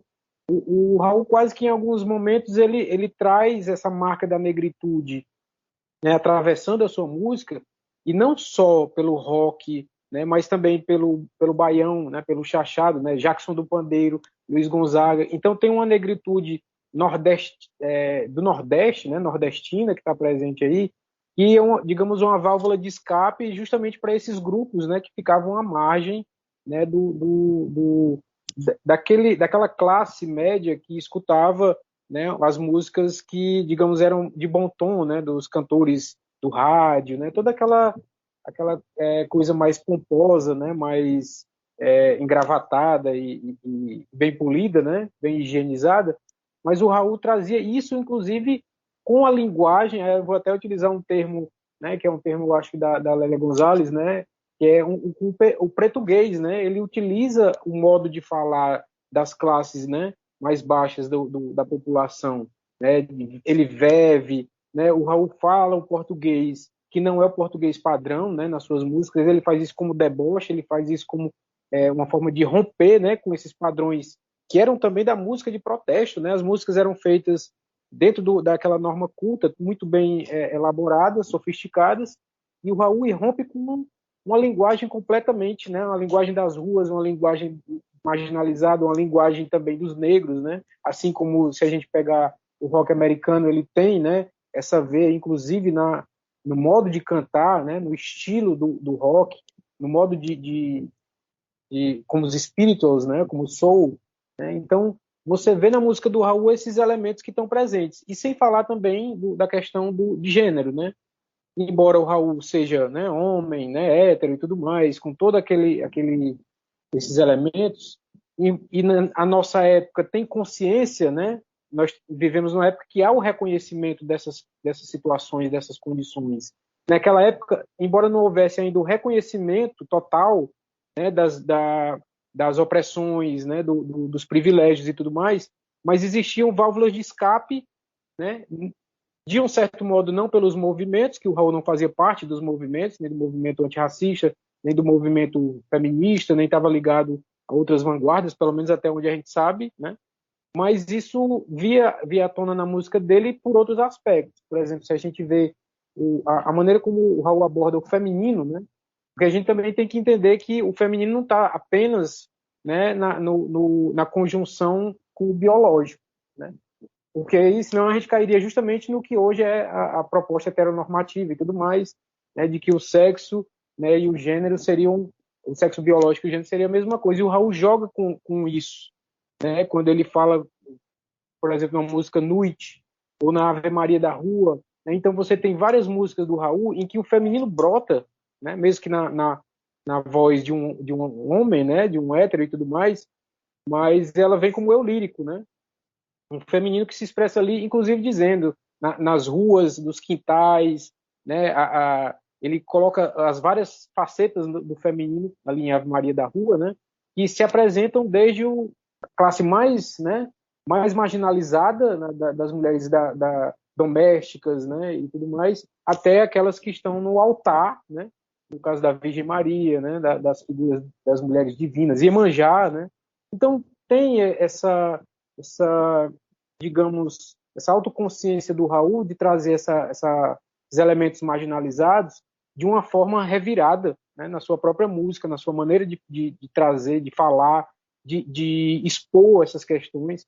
O André falou do Edstar, né, que aparece na Gran Ordem Cavernista, e quando eles fazem aquela passeata, né, no Rio, se eu não me engano, em que vai o Paulo Coelho e o Raul saem na rua com violão, e o Edstar está lá também servindo canapés, né? Então tem toda aí, e se eu não me engano a Miriam Batucada parece que é lésbica, né? Então tem todo esse conjunto, né, de situações, né, e o Raul acaba extrapolando, né, esses padrões que a sociedade, né, na música Maçã, né, você pega a música Maçã e traz, né, para essa compreensão de um sexo livre, né, de uma liberdade de gênero e tudo mais, e não opressão, você vê que o Raul tinha, de certo modo, uma consciência bem à frente do seu tempo. Mas só para finalizar a parte da nordestinidade, né, e na obra do Raul também é muito profunda, não só pelo Luiz Gonzaga.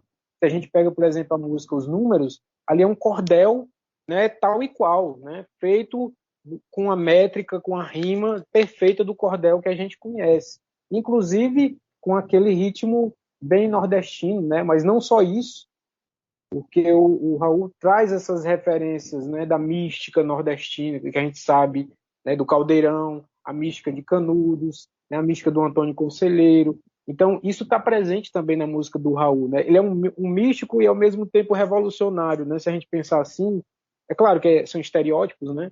Mas se a gente pensar, isso aparece na música do Raul com uma força muito grande. Né? Quando ele fala lá naquele baião, né, que luz é essa que vem vindo lá do céu, né? Brilha mais que a luz do sol. E, ou seja, tem também aí uma pintura do sertão, né? Uma pintura do Nordeste, né? Que é na música do Raul transparece também muito forte. Todas as influências, né? A gente sabe de Augusto dos Anjos, né? Que era uma influência muito forte no pensamento, na obra do Raul. Então, a todo momento isso está presente, né? No jeito de falar, na maneira de se portar, nos oxente, bichinho, né? Então, tudo isso que também é a nossa marca, né? Digamos assim, de fala, de música e de referências, né? Estão todas ali presentes, às vezes a gente nem percebe, mas está muito forte, né? Isso. O repente, né? A música do repente também tem no Raul, você pega a música As Aventuras. Pronto, As Aventuras de Raul Seixas na Cidade de Tó, né? Então você vê ali o repente, né? Tal e qual, né? Mas atravessado aí por as outras influências. Então nesse sentido é que o Raul, né? Nesse turbilhão, né? De questões, o Raul tem muita coisa a dizer, né? E a referenciar para nós. O importante é que a gente não olhe com um olhar um tanto anacrônico, né? E muitas vezes sem perceber essas nuances, né? Eu só queria registrar que o experimento de pensamento do André não me agradou de jeito nenhum, que eu sou goiano, tá? Se Goiás não existisse, o saldo eu não sei qual seria, não quero nem pensar nisso. Qual seria o resultado para a cultura brasileira? Francisco, a gente vê que o Raul também pauta o pensamento constantemente. Então, quando começou a pandemia, o pessoal lembrou de o dia em que a Terra parou. Olha só, a Terra parou, o Raul já tinha previsto isso.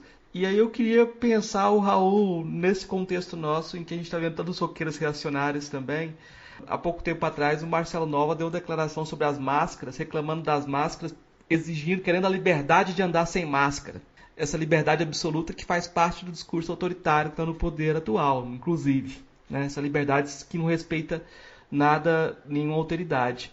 Por outro lado, a gente vê o Paulo Coelho atuando de uma forma sensacional também, né? Assim, apoiando os grupos que lutam contra o fascismo, etc. Como é que, eu sei qual vai ser a resposta, sei a direção da sua resposta, mas vou te perguntar. Como é que o Raul se situaria nesse jogo aí? Cara, é uma pergunta espinhosa, né? Cabulosa. Mas eu acho que tem uma coisa aí, Marcos e André, uma coisa de patos, né? É aquela história existe um patos, né? No sentido grego, de que muitas figuras, por mais que tenham informações, né? Que tenham conteúdo, saibam da ciência e tudo mais, parece que elas com esse patos, né? Com essa paixão que acaba criando em relação a uma determinada posição, deixam, né, o restante das coisas de lado, né? Eu acredito que o Raul, próprio pathos dele, né, com a maneira dele de entender, estar, de ser e estar no mundo, com certeza o Raul ele abraçaria, de certo modo, essa questão, mas com uma pitada de ironia, né, mas talvez apontando para os verdadeiros culpados por essa não liberdade, que na verdade não é tanta pandemia, né, mas aqueles que, de certo modo, até usufruem da pandemia para reprimir ainda mais, né? Não no caso de quem é a favor das máscaras, do isolamento, mas de quem utilizou a pandemia como um instrumento de batalha, né, ideológico. O Raul sacaria isso imediatamente, né, de dizer, olha, tem alguma coisa aí, né, de podre no reino da Dinamarca, né? Mesmo que a política tradicional, a gente sabe que quer fazer o discurso bonitinho, certinho, né, higienizado, mas também existe um outro lado aí que se aproveita do chamado como é que chama? Politicamente incorreto, né?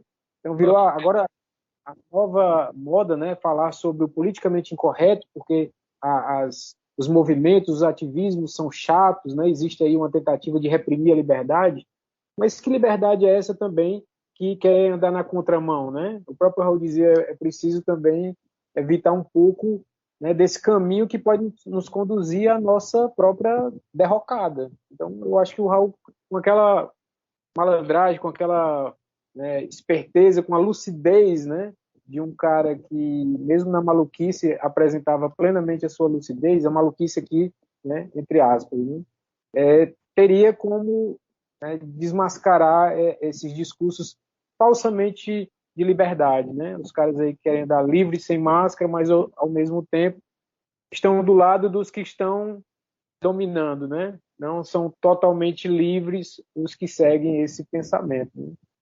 Mas eu acho que é por aí, né? André?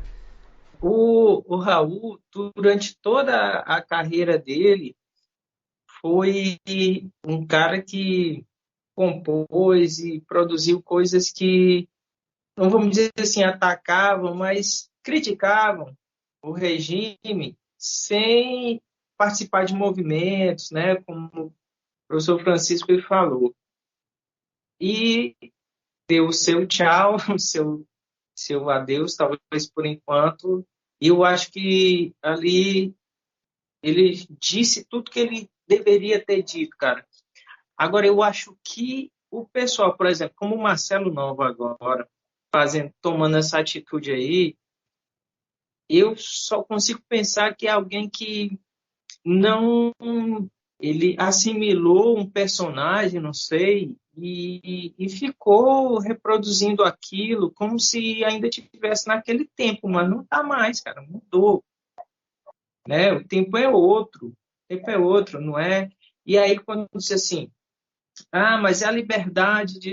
Cara, a palavra agora, além da liberdade, é responsabilidade, né?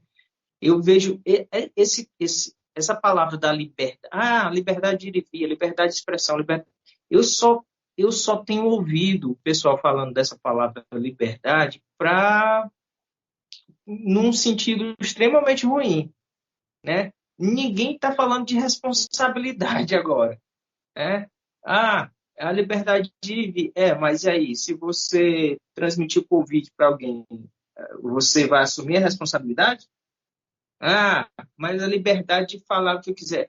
E se você for processado, você vai assumir a responsabilidade, né? Então, eu acho que é o seguinte, eu acho que é uma postura, do Marcelo Nobel, eu acho que ele não sacou, ele não entendeu, sabe que o tempo é outro e, na verdade, está meio anacrônico aí.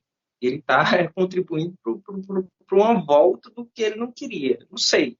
Eu arrisco dizer isso. Enfim, isso toca a questão do reacionarismo, né, cara? De boa parte dos roqueiros. Que é algo que me deixa muito triste, porque esse reacionarismo, para além da dialética da história hegeliana, eu não vou tocar nesse assunto, senão o professor Francisco vai né? Além da dialética hegeliana aí, mas a gente vive, parece que um momento assim de retrocedendo algumas coisas que são perigosas. São perigosas, sabe? Inclusive, o pessoal que tenta retroceder nesse sentido usa termos liberdade, família, a democracia. Como é que eu vou defender a democracia pedindo o fim da democracia? Então, né, por favor, vou chamar o meu professor, meu antigo professor de lógica aqui na UFP, o Gerson Albuquerque, para ver se ele dá um jeito aí nessa coisa. Chamar o filósofo para resolver não vai dar muito certo, não. Já estou te avisando. Esse negócio da filosofia na esfera pública. Esse negócio, eu escrevo bem, eu vou ser um bom político, não deu certo. Já tentamos. Já tentamos. E os filósofos, existem uns filósofos aí, candidatos, diversos, inclusive. Na última eleição a gente teve 2 candidatos filósofos, né? Então talvez tenha uma relação. E outros que são reis filósofos também, que querem chegar no poder como rei filósofo. Né? Mas eu acho que a gente está chegando no final da conversa, assim, eu acho que a gente já fez um caminho bom, tem muita coisa para conversar. Por exemplo, eu acho que o Raul vê que ele oferece uma espécie de máscara de Sócrates. Todo mundo que pensa a filosofia como forma de vida faz o seu próprio Raul Seixas e pode responder as questões e se relacionar, inclusive, usando o Raul Seixas. Pode fazer o uso, né? E eu acho que outra questão, outro tema que eu acho que é muito interessante, seria pensar o Raul e as drogas, o Raul e o álcool, né? A filosofia e esses temas, como o professor Daniel Lins pensou em relação a Deleuze, a Bento Prado, né? A relação, eu acho que tem um caminho aí muito interessante também para a gente conversar sobre o Raul, talvez pensando nessa responsabilidade que ele tinha, que ele sabia que ele estava escolhendo o caminho dele também. Tem essa dimensão também. Mas eu vou partir já para as 3 perguntinhas finais que eu faço para todos os convidados. Eu vou perguntar primeiro para o André, depois eu pergunto para o professor Francisco, que são perguntas que pedem respostas mais curtas, mas você responde como você achar que é suficiente para responder. Tá? A primeira pergunta é aquela, talvez mais simples de todo o jogo. O que é filosofia, André? É a arte de pensar a partir daquilo que você constrói como sendo algo que lhe melhore. Das filósofas ou filósofos que você conheceu pessoalmente, qual foi o que mais te influenciou? Qual foi o mais importante? Eu acho que com quem eu mais troquei uma ideia e foi um cara muito, muito legal trocar uma ideia com ele. Inclusive, ele me chamou lá em Fortaleza. Fiz toquei algumas músicas do Bob Dylan lá no encontro, lá no lançamento do livro dele, foi o Daniel Lins.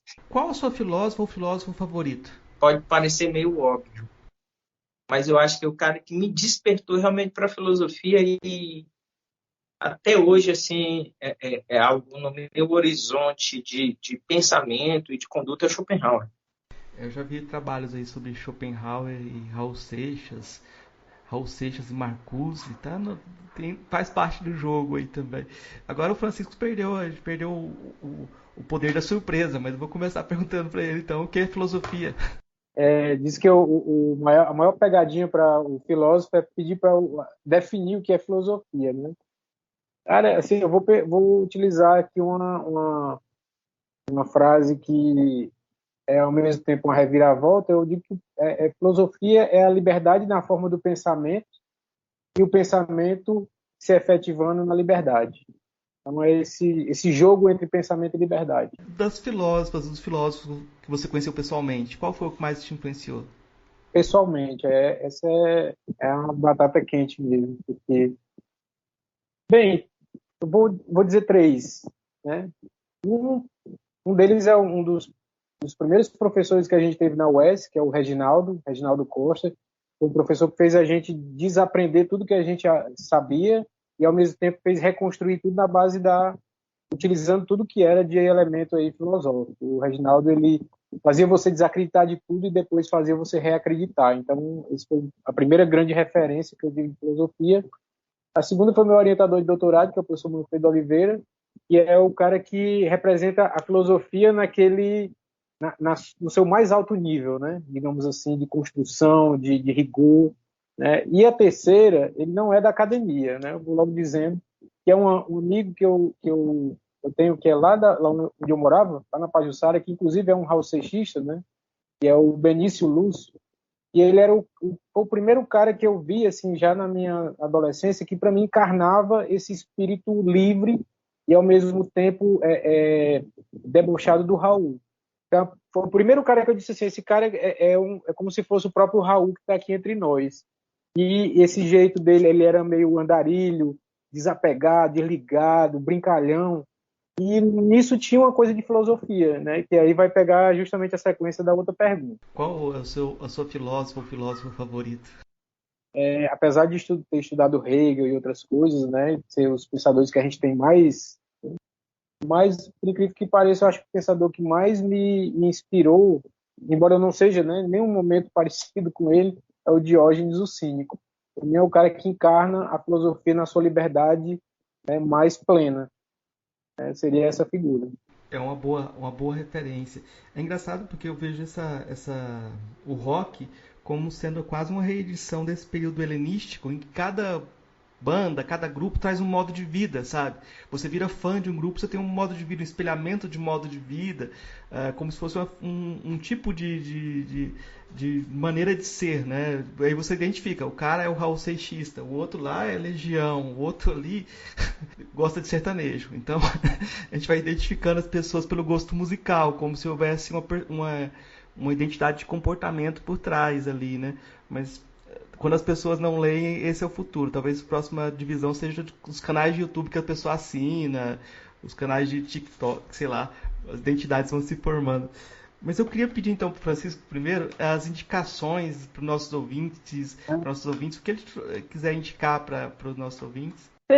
Assim, vou pegar assim de cara, assim, bem imediato, eu acho que a grande referência na minha vida, né, nas leituras e tudo mais, logo que quando eu entrei na filosofia, foi o primeiro baque, é um livro de um cara em português chamado Albino Forjás de Sampaio, que é Palavras Cínicas.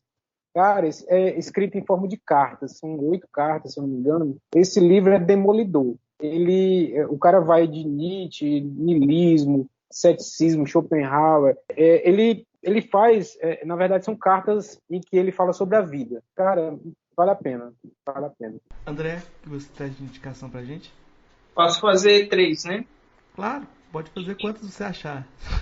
Cartas a um Jovem Poeta, do Hilke. Também 2 livros que eu acho complementares, que para mim são um só, e que eu acho que são importantes para esse momento aqui.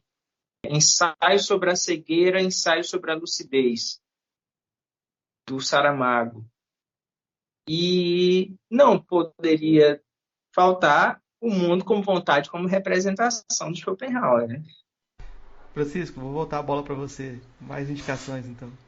Então, indicação talvez um dos escritores que eu acho que é um dos maiores referências, que é um escritor grego moderno, né, que é o Nikos Kazantzakis, né, que pouca gente conhece, talvez conheça por referências indiretas, mas a obra dele, Zorba, o Grego, eu acho que é uma obra fundamental, né, porque ela traz uma série de referências da Grécia clássica e, ao mesmo tempo, do pensamento de Nietzsche e também da construção do indivíduo, né, a construção de si. Eu acho que é uma grande referência o Kazantzakis. Vou indicar pela nossa conversa, não só pela nossa conversa, mas é um convidado que a minha convalescência prejudicou ele, porque eu peguei Covid e conversei com ele, tô melhor, vamos gravar, vai ser potência para mim, ele aceitou Daniel Lins, né? Aí no dia seguinte eu fui internado. Não estava tão bem assim. Então não deu para fazer a entrevista. E aí, eu acho que eu até citei, ele foi citado aqui, o livro dele sobre Bob Dylan, A Liberdade de Pensar, se não me engano, e o livro dele também sobre o Deleuze. Fala, André. É Bob Dylan, A Liberdade que Canta. Esse livro, quando ele publicou lá em Fortaleza, eu fui tocar lá no lançamento, porque eu tiro uns sons do Bob Dylan de cabeça e tal. E aí, quando ele veio, foi interessante, porque quando ele veio aqui em Teresina, ele estava dando uma palestra e tinha um pessoal tocando, assim, aí eu levantei a mão e disse, você quer fazer uma pergunta? Não, eu quero tocar uma música. Aí eu fui lá e toquei. E aí ele disse, porra, cara, tu não quer tocar lá em Fortaleza, não? Da hora. E aí a gente se conheceu nesse dia. Foi muito legal, muito legal. Então, Daniel Lins é uma referência comum aqui. E tem um livro dele também, O Último Copo, que eu acho que é um experimento de pensamento. Na verdade, eu queria indicar um monte de coisa do Daniel Lins. Eu acho que quem trabalha em filosofia deveria ir atrás de coisas dele sobre o cangaço, sobre Lampião. Tem muitas coisas que ele. Eu acho que o pessoal vai descobrir isso ainda, né? O pessoal vai descobrir isso ainda. Mas eu acho que é uma boa referência falar Daniel Lins e vocês vão atrás do que lhes interessa. O André também está lançando um livro sobre Raul Seixas e a filosofia. E eu acho que depois eu vou passar a bola para ele falar um pouco mais sobre isso, mas é uma referência aqui também, é uma indicação que eu acho importante fazer também. Eu vou deixar o espaço aberto primeiro para o André divulgar o que ele quiser, depois eu passo a bola para o Francisco dar as palavras final e indicar o que quiser. Então, André, por favor, dê sua palavra final, indique o que você quiser, fale do seu trabalho que você está fazendo, o caminho que está percorrendo aí. Certo.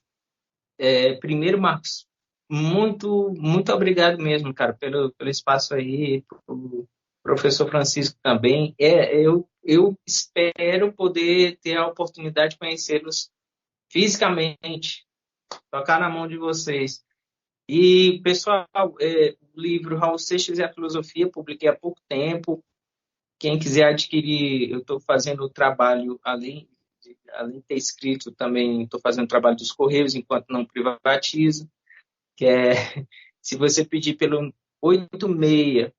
86-99436-9771, a gente envia para todo o Brasil, o pessoal já está comprando, graças ao Cosmos e a Deus e a Oxalá e a todas as coisas boas que existem, o livro está saindo bastante.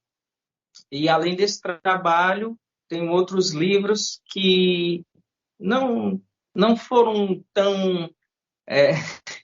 e eu fiz a questão de não ser tão assim, divulgados. Mas, enfim, esse livro é um livro de popularização da filosofia. É um livro que eu escrevi para a galera que não é da academia, que não faz graduação ou mestrado, que quer que seja em filosofia, possa ter um contato com a filosofia e perceber que ela faz parte do seu cotidiano, através das canções do Raul, certo? Então, espero que quem adquirir o livro goste, e é isso, gente. Um abraço. Francisco, o espaço aberto para você divulgar o que você quiser, dar suas palavras finais. Primeiro dizer que é uma alegria, né, um prazer ter podido participar desse momento, né, conhecer o André pessoalmente, que eu já tinha, né, feito um contato com ele, um contato interestelar, e também o Marcos, que faz um trabalho incrível, né, com o podcast, né, trazendo muitas questões aí, muitas discussões são, acho que urgentes até para desmontar essa estrutura, né, como dizia o Raul, né, que falta é cultura para cuspir na estrutura, né. Já fazer também um convite prévio aí para o André, quando ele tiver uma oportunidade, a gente fazer o lançamento do livro, né? O Raul Seixas e a Filosofia aqui no Cariri, né? E recentemente a gente teve um encontro, né? Do 32 anos aí de saudade, primeiro encontro temático sobre o Raul. Inclusive aqui tem um bar, né? Que é Raul Rock Bar. Então juntou tudo, né? E ficou perfeito. Foi justamente no dia da transmutação do Raul, né? Para outra dimensão. E, inclusive, dizer que eu também tinha, né? Quer dizer, estava elaborando algumas coisas aqui para escrever um livro sobre Raul e a filosofia, mas já vou mudar o título, né? Porque o André já publicou dele, o meu vai ter outro nome, mas vai ser num viés, um viés talvez. E, inclusive, eu preciso conhecer o livro, né? Para fazer essa referência, né? Eu ia indicar mais uma coisa que era um livro que eu tenho, claro, um amigo meu, do Rochinol do Rinaré, que é um cordelista, que são uma coletânea, né? Raul Seixas, 30 anos de saudade. São 8 cordéis que ele escreveu sobre o Raul, cada um pegando uma temática. Raul e John Lennon, Raul e Paulo Coelho, a religiosidade na obra do Raul. Então ele faz um cordel que não é só uma descrição, mas é uma leitura a partir da obra do Raul, inclusive fazendo referência às músicas, né? E são cordéis que já também traz essa nossa marca, né? E dizer que também estou lançando um livro, né, que foi a minha dissertação de mestrado, que é sobre Hegel, né, cristianismo e positividade no pensamento do jovem Hegel, não é o velho, mas o jovem, né? Então é um Hegel mais, né, libertário, que, embora não seja, né, talvez tão hegeliano, eu sou mais para dialético do que para hegeliano mesmo. Quem quiser adquirir o livro também é só entrar em contato aí nas redes sociais, no Facebook, é fácil achar, Francisco Silva, né? Eu acho que vocês acham por aí. Dizer também que aqui no Cariri a gente tenta fazer um processo de descolonização da filosofia, né? Trabalhando com outras temáticas, né? Discutindo essas questões, né? Tem a ver com o raulsechismo, com a cultura nordestina, sei lá, com a cultura oriental. Então, a gente tenta fazer aí colocar a filosofia de ponta cabeça. Não sei se isso vai dar certo, mas vai plantar alguma coisa daí para frente, né? E mais uma vez agradecer o Marcos aí pelo convite, né? E dizer que a gente está aí à disposição para outras conversas, principalmente se for, né, com esse viés assim mais despojado, né, e sem muita firula, né? Eu acho que às vezes tem muita firula por aí na academia. Lembrar que o Daniel Lins é uma referência, apesar de eu não ter sido aluno dele, mas eu sei da importância dele, sempre pela professora Ada, né? Que sempre faz referência a Daniel Lins, que também é uma referência muito grande aqui para a gente. Eu sou de Maracanaú, né, da região metropolitana, e estou aqui no Cariri, mas a gente tem todas essas referências aí na filosofia que realmente desmonta, né, uma filosofia que se quer muito edificante, né? Como dizia o Hegel, a filosofia tem que deixar de ser edificante. E dizer que é isso, cara. Vamos, bola para frente, né? Cada um seguindo o seu caminho, vamos todos nos encontrar lá na frente. Eu queria só agradecer o André, o Francisco, e eu vou fazer só um comentário que eu acho importante fazer, que o primeiro capítulo de livro que eu publiquei foi em 2005, sobre Cazuza. Depois eu escrevi um livro sobre a Legião Urbana, eu publiquei em 2012, né? Mas eu percebi que esses textos, esses temas de cultura brasileira, o que acontece? A gente publica, a gente não tem com quem dialogar na academia. Eles ficam publicados e ninguém lê, ou quem lê não comenta, porque não é da academia, não faz esse jogo. Então, o podcast é uma tentativa de forçar diálogo dentro da academia, ou trazer gente da academia para fazer um diálogo que mais gente vai ouvir. Mas é um grande problema que a gente não tem um ambiente de diálogo na academia brasileira, porque a gente tem os inimigos que não são tão íntimos assim. As pessoas não dão tanta bola pra gente, nem para falar mal. Então, se bem que eu já teve uma tese de doutorado falando mal de mim e do Charles Feitosa pela filosofia pop. Uma tese de doutorado em educação, a pessoa pegou e falou que a gente trivializava a filosofia e transformava a filosofia em um produto de autoajuda.